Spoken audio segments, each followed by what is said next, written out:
I know I said 9 o'clock, but I'm early. I'm never early, so I'm kind of stoked that I'm early. Hi! I promised another live chat. There's lots going on. Ant-Man and the Wasp is coming out July 6th in theaters, and I'm working on releasing the next Squickerwonkers audiobook right now, which I'm very, very excited about. And so, yeah, let's chat. Thanks for showing up. What's up? How you doing? Emoji faces don't really do me much good. I need questions. Can I please have a shout out? Well, since nothing else is going on, Stephen Moore 82, shouting out to you. It's a beautiful day this morning. I'm going to rub my life in a little bit. How nice is that? Not complaining. Not complaining at all. What is that? Hello from a Mexican in Montreal. That's not something you always hear about.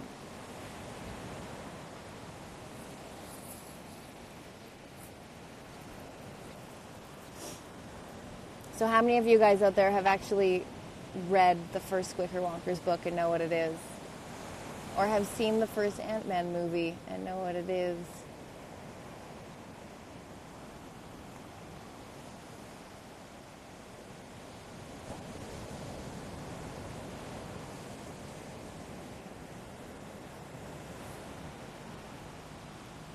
So bright out, but it's kind of hard to see the screen with my sunglasses on. Any good books you can recommend? Well, it depends on what you like. Are you talking about kids' books or adult books? I am really into John Clausen illustrated books right now. He writes the weirdest, wackiest, most beautifully illustrated, kind of awesomely and bizarrely designed children's books. I'm really into those right now. I'm about to start reading probably my 8th Stefan Zweig novel, The Post Office Girl. And my educational reading right now is In the Blink of an Eye, which is a book about editing for film that's supposed to be one of the most amazing books ever written on the topic. So I'm going to check that out. I'm going to try that out. Who's better, Ant-Man or the Wasp? Well, I mean, how did you come up with the name Squickerwonkers? When I was 14, I wrote the Squickerwonkers. And I was going through a stage where I was super into Zeus, Dr. Zeus. And I was inspired by the way he would just make up his own wacky and irreverent words whenever he wanted to. And I was like, I want to do that. I can make up crazy, fun words. And so I started making a list of weird words and words that I kind of thought I liked. And one of them was the Squickerwonkers, and it just felt delicious. It felt so kind of good on my tongue.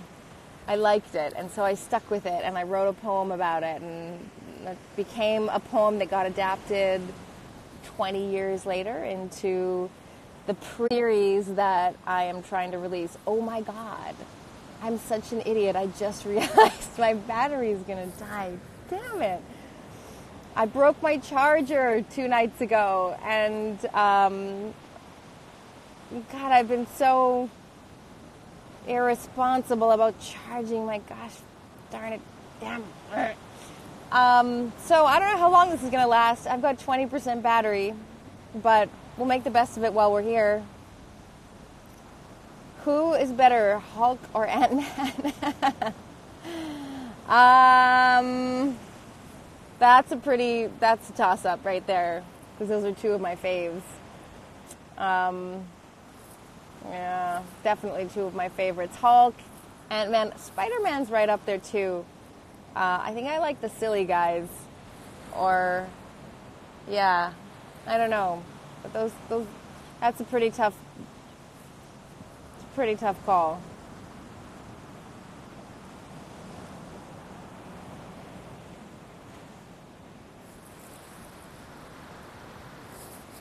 I kind of wish I was swimming right now. I am happy to be talking to you guys, of course. But the ocean just sounds so good. Calf or Ironman. You guys. My Myers-Briggs personality type. Gosh, my sister knows it. She always does all of those quiz things, and she's always telling me what my stuff is. And I don't think I would. I think I would. I'd recognize it if you told me. Like if you said it out loud, I'd be like, yeah, that's mine. But I don't know.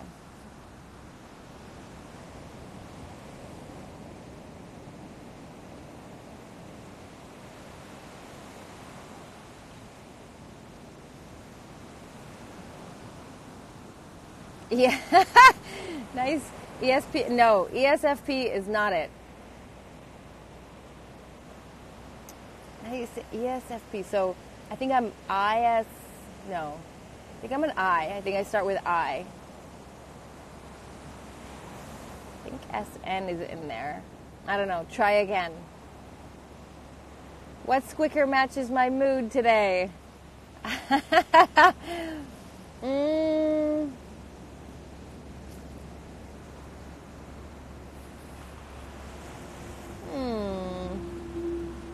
My immediate thought was Lorna the Lazy.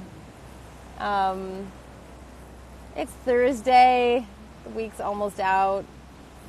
I was up at 5:30 as usual, driving my kid to school or to the bus stop.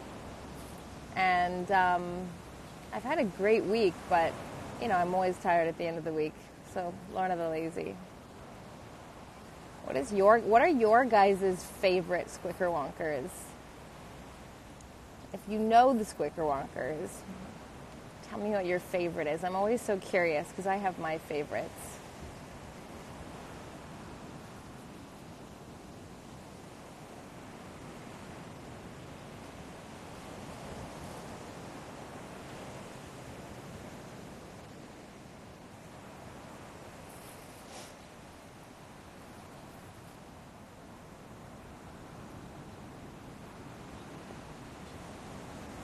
I wonder where the majority of you are right now. I wonder if we could take a poll and figure out where most people are, where they would be. If most of you are here on this continent or if you're somewhere else. Russia. Kate or Taurio? Taurio. Yay, you're from Canada. And I love your I like your profile pic. It's cute. Very Canadian.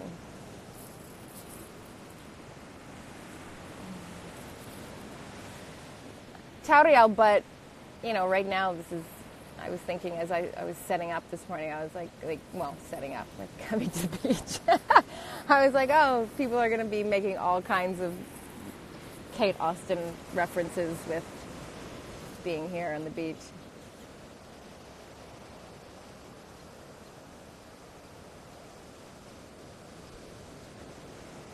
Whistler, Canada, yay! You know what's crazy? I've never been to Whistler. I lived in Vancouver for 15 years and I've never been to Whistler.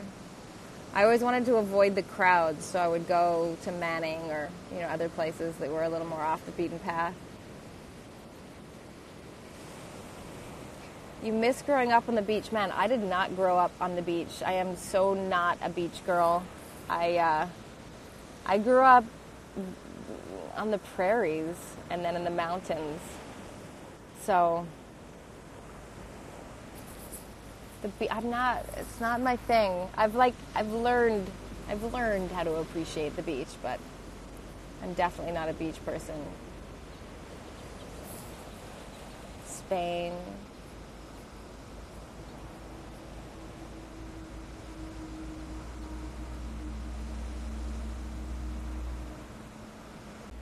My phone just told me 10%. Well, you guys have any questions, because I love your love so much, but it's not really easy to respond to. I can't send you heart emojis back. Indonesia, wow. Italy.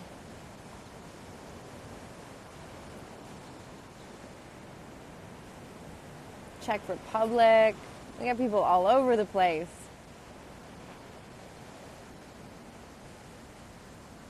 The last book I read was Brave by Rose McGowan. And holy cow, what a crazy read that was. Her life story is so intense, and I think it just goes to show you can't judge anybody's circumstances until you know their story. Yeah, me too. I can't see. What excites you? I missed it. A proper and real question. What was your preparation for the WASP? Well, my preparation for the WASP, although people probably expect that answer to be like, getting buff and working out and stuff like that, was actually a lot more psychological. It was a lot more mental. There was a lot of thinking that went into kind of who should she be and how should she act and how should she move and how should she look and how should she speak and all those kinds of things. It was interesting because a lot of the time I spent in the stunt hangar was not actually spent working out as much as it was spent kind of standing in front of a mirror and trying things to see like what worked for her, like how she should move and what shapes she should make and what poses she should make, and that was a lot of it. I spent a lot of time doing that, and that was one of the harder parts of it. How much physical toll does all the training put on your training for the movies? For me, not really enormous, because what's the best piece of advice or quote or mantra you've learned from? These are great questions. We're finally getting good questions. The physical toll of the training and the demands for preparing for a movie is a very small part of it. I would say the smallest part of it. I'm always in shape and I like to stay fit. So it's not like I'm starting from scratch. I'm not starting from nowhere and, trying to move into that. That's just part of my lifestyle. Quote. There's a wonderful quote by, what's her name? Nina Ricci. No. I'm forgetting it right now. It's the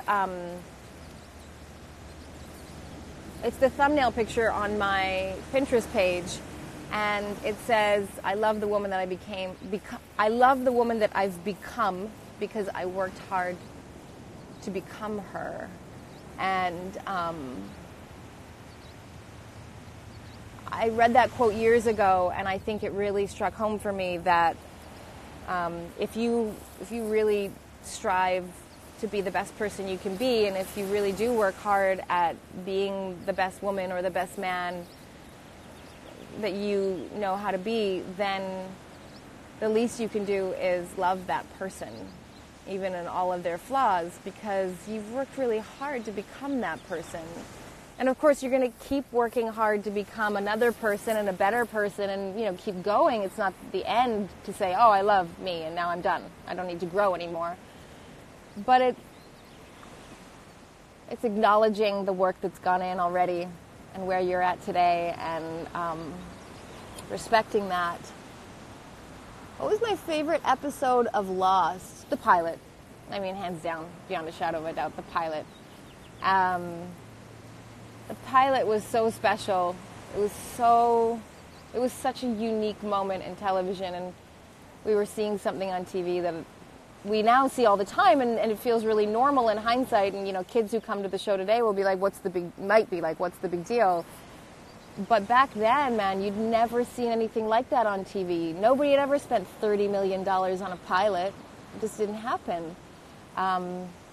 It was really special, but it wasn't just the production value, the story and the characters and the casting. I mean, everything was pretty magical.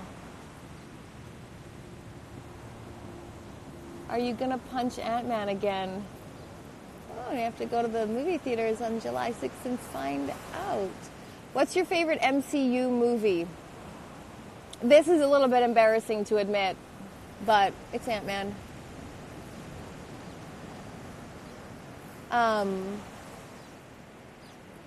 I also love the first Guardians. The first Iron Man. And yeah, I think those are my favorite. I think the first Guardians and Ant-Man are my favorite. I like the humor. I like the levity.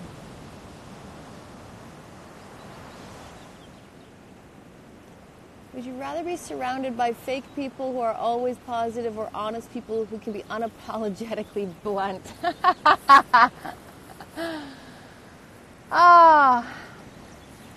I value both of those people. My parents are those people who are always happy.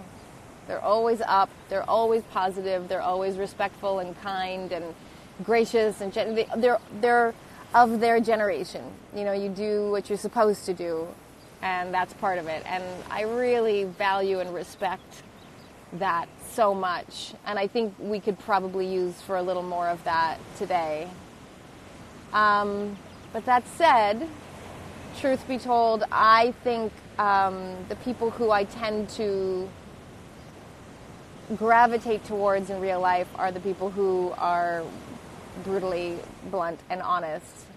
Because I'm pretty brutally blunt and honest, and if people around me can't give it as good as I give it, then there's an imbalance, and then it just feels like I'm a bully, and I don't like feeling that way. I'm very opinionated, and so I'm going to speak my opinions, and I really, really sincerely hope that you're going to speak yours, and that they'll be genuine, and there'll be no pretense, and there'll be no hurt feelings, that we're just two people with different opinions having a conversation. I value discourse like crazy. Where am I from? I'm from Canada. I'm Canadian. I am from Are you coming to Brazil eventually? I'm from the Texas of Canada, Alberta. The oil-strong Texas of Canada. And then I lived in the Vancouver area for years. I was in Brazil a couple of years ago. I'm hoping I'm coming back soon, in the near future. I don't know for sure, though. I'm obviously looking at, because I went there a couple years ago with the Portuguese adaptation of the Squickerwonkers, Os Molambulengos. And so now I am looking at, hopefully maybe going back for the release of the second book.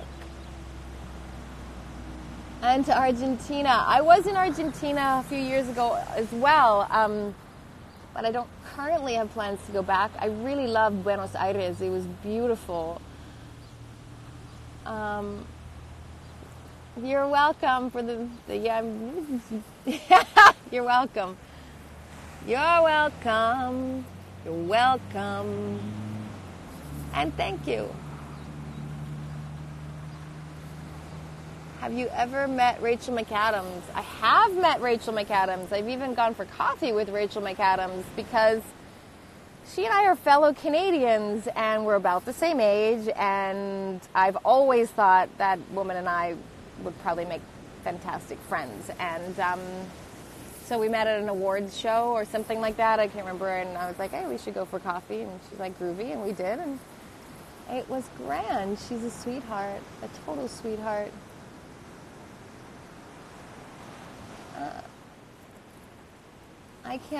Unfortunately, at this rate, at this speed, I can only read English. Maybe if things were scrolling slower, I could read some of the other languages. But English is it for now.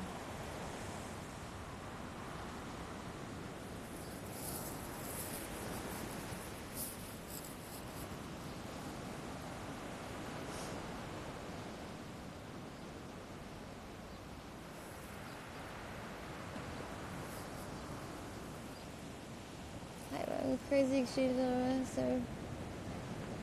I don't think that was the question. I think that might have been a proposal.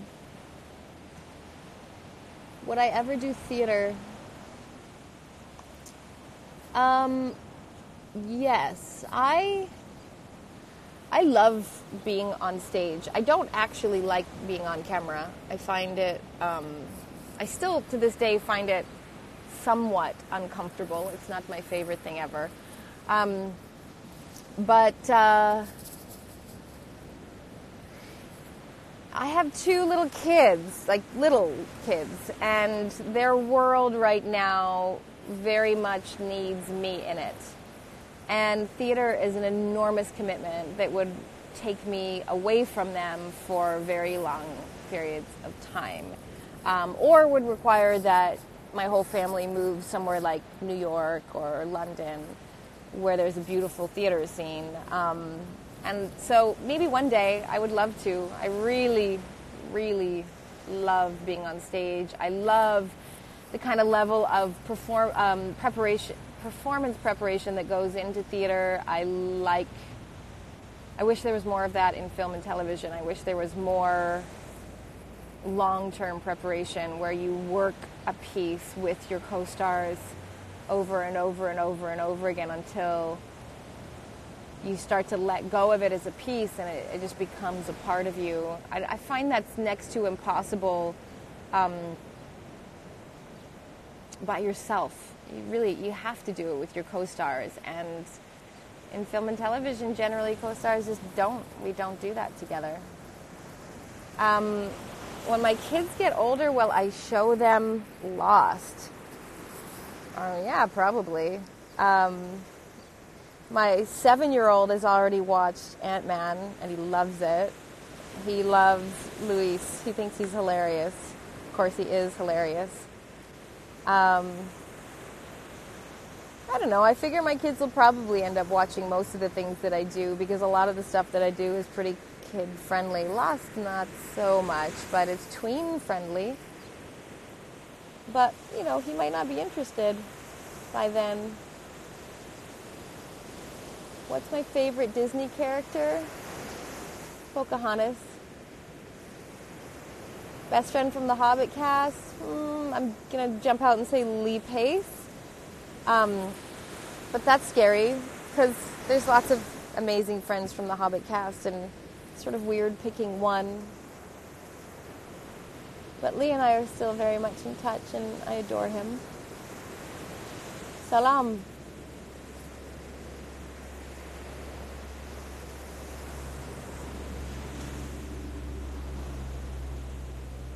Which island would I not mind crashing onto? Oof, I'd rather not crash onto any island, thanks. But I don't visit islands. I don't spend time on islands, so I don't know.